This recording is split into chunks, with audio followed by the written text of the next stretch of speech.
पुष्पन की कार्यकी physiology of flowering. Pushpi पादपों का लाक्षणिक गुण है कि वे अपने जीवन काल में पुष्प अवश्य धारण करते हैं। कुछ पादप अपने जीवन काल में केवल एक बार ही पुष्प धारण करते हैं। इस प्रकार के पौधों को एकल फलनी मोनोकार्पिक पादप कहते हैं। इसके विपरीत अधिकतर पादप एक निश्चित समय पर प्रतिवर्ष पुष्प धारण करते हैं। उन्हें बहुफलनी पादप पॉलीकार्पिक कहते हैं। पुष्पन की क्रिया पादप के जीवन चक्र में महत्वपूर्ण घटना है जो कायिक प्रावस्था के जनन प्रावस्था में संक्रमण को इंगित करती है। प्रत्येक पादप में पुष्पन की क्रिया निश्चित कायिक वृद्धि के पश्चात होती है तथा विभिन्न पादपों में कायिक वृद्धि का काल भिन्न भिन्न होता है। एक वर्षीय शाखीय पौधों में कुछ महीनों में ही पुष्पन की क्रिया प्रारंभ हो जाती है, जबकि बहुवर्षीय फलधारी पादपों में पुष्पन की क्रिया कई वर्षों बाद प्रारंभ होती है। इस प्रकार पुष्पन से पूर्व एक निश्चित कायिक वृद्धि का होना आवश्यक है। पुष्पी पादपों में पुष्पन की क्रिया एक आवश्यक परिवर्तन है जो निश्चित समय पर होता है, जो न तो उससे पहले होता है और न ही उसके बाद में। पौधों में पुष्पन की कार्य की क्रियाविधि को दो प्रमुख कारकों द्वारा नियंत्रित होते हैं। पहला, प्रकाश की अवधि अर्थात दीप्तिकालिकता, लाइट पीरियड और फोटो पीरियडिज्म।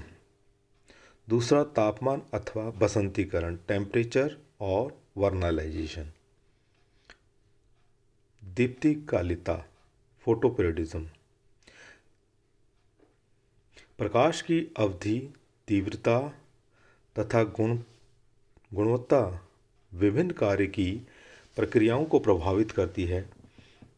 इसी प्रकार दिन के प्रकाश की अवधि पादप के व्यवहार में मुख्यतः पुष्पन में अत्यंत महत्वपूर्ण होती है।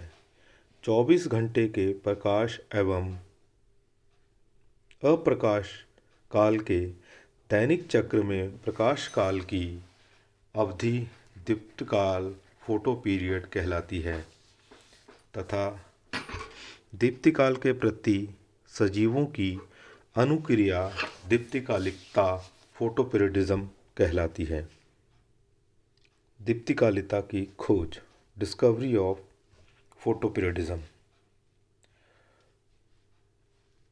टॉर्नाइस 1912 ने सर्वप्रथम यह देखा कि हेम्प के पौधों की लंबी प्रकाश अवधि दी जाए तो इनमें पुष्पन क्रिया नहीं होती, परंतु यदि अल्प अवधि का प्रकाश दिया जाए तब भी पुष्पन नहीं हो पाता। क्लैब्स 1913 ने प्रदर्शित किया कि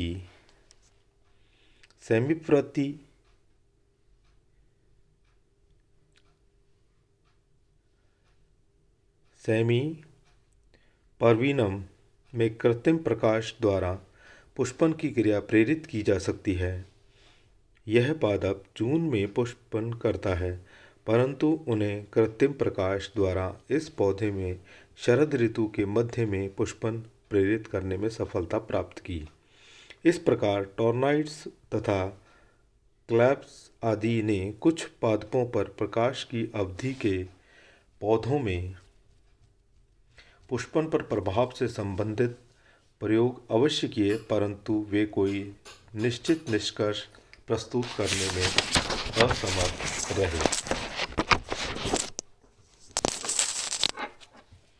पुष्पन पर दीप्तिकाल की अवधि का प्रभाव अमेरिका के वैज्ञानिक W. गार्नर तथा H. A. एलाइड 1920 द्वारा तंबाकू की एक किस्म मैरीलैंड मैमथ पर किए गए प्रयोगों से स्पष्ट हुआ। उन्होंने अपने प्रयोगों में पाया कि तंबाकू की इस किस्म में तंबाकू के अन्य पौधों के समान बसंत ऋतु में बोने पर ग्रीष्म ऋतु में पुष्पन नहीं होता तथा ये शरद ऋतु में ठंड के कारण नष्ट हो जाते हैं। इस किस्म के बीजों को शरद ऋतु में ग्रीन हाउस में अंकुरित करके इनके नवोद्भिद को बसंत ऋतु में प्रारंभ में खेतों में स्थानांतरित कर दिया जाए तो इन पौधों में भी ग्रीष्म ऋतु के प्रारंभ में पुष्पन हो जाता है। गार्नर तथा एलार्ड ने मैरीलैंड मैमथ में पुष्पन के इस व्यवहार के विश्लेषण हेतु अनेक संभावित कारकों के प्रभाव का अध्ययन किया तथा वे इस निष्कर्ष पर पहुँचे कि पुष्पन को प्रभावित करने वाली क्रांतिकारक क्रिटिकल फैक्टर प्रकाश काल की अवधि है।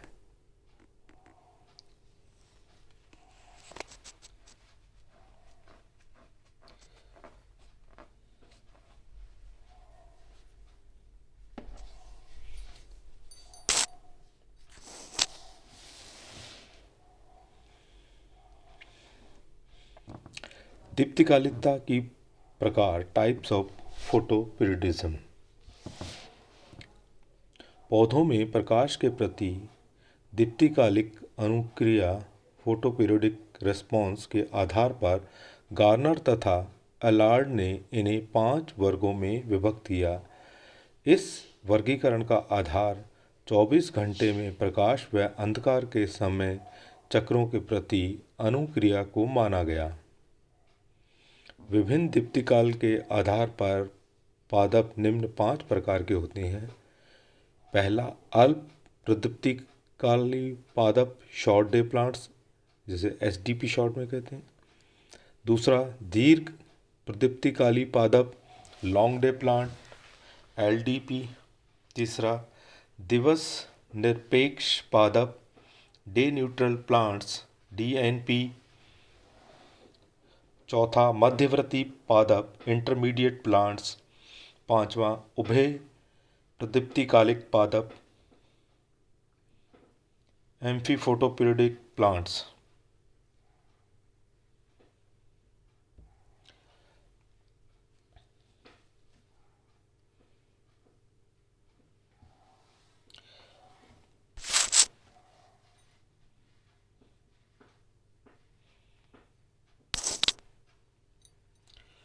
लॉन्ग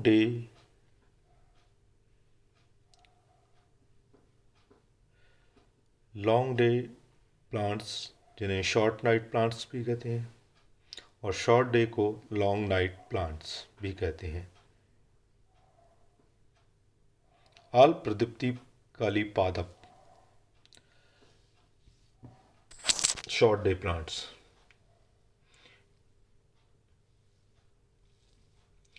इसमें 18 घंटे का अंधकार यानी अंधकार बड़ा और 6 घंटे का लाइट पीरियड हो तभी पुष्पन होता है। दीर्घ प्रदीप्तिकालिक पादप, इसमें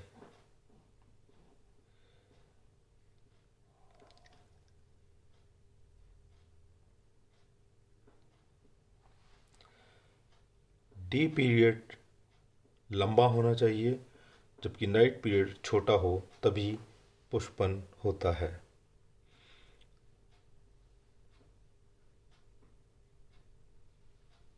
दिन उदासीन पादप में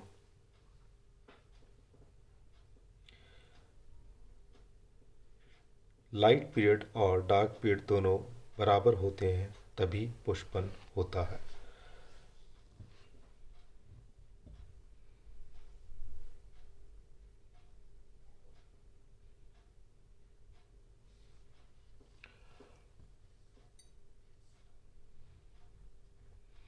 लॉन्ग डे और शॉर्ट डे प्लांट्स में फ्लोरिजिन एक्टिवेट होता है जिसके कारण फ्लावरिंग होता है जो कि सनलाइट पर डिपेंड करता है।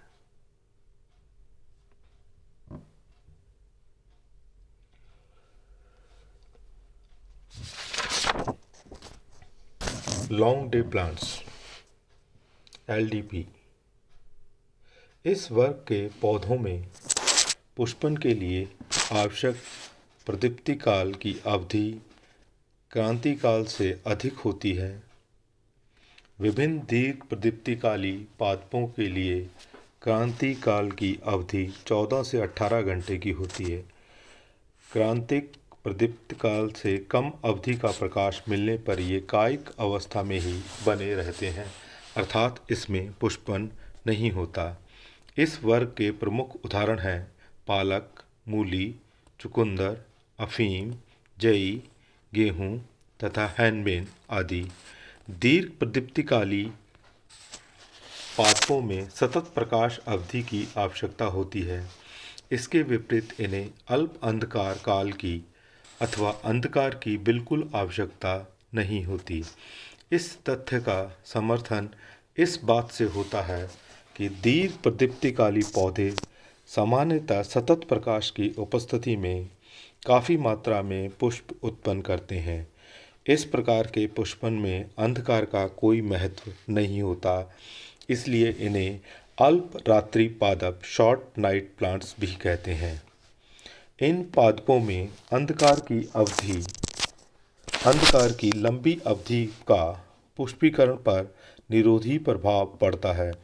एक दीर्घ प्रदीप्तकाली पादप को अल्प प्रदीप्तिकाली स्थिति में अंधकार काल का क्षणिक प्रकाश देकर यानी अंधकार के भंगीकरण द्वारा अंधकार को ब्रेक कर दिया जाए, पुष्पन कराया जा सकता है।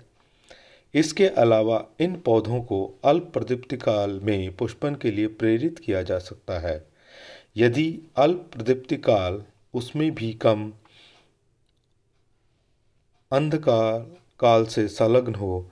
इस प्रकार दीर्घ प्रदीप्तिकाली पौधों में अल्प प्रदीप्त काल के कारण नहीं अपितु लंबे अंधकार काल के कारण पुष्पीकरण पर निरोधी प्रभाव पड़ता है। यही कारण है इन्हें अल्प रात्रि पादप कहा जाता है।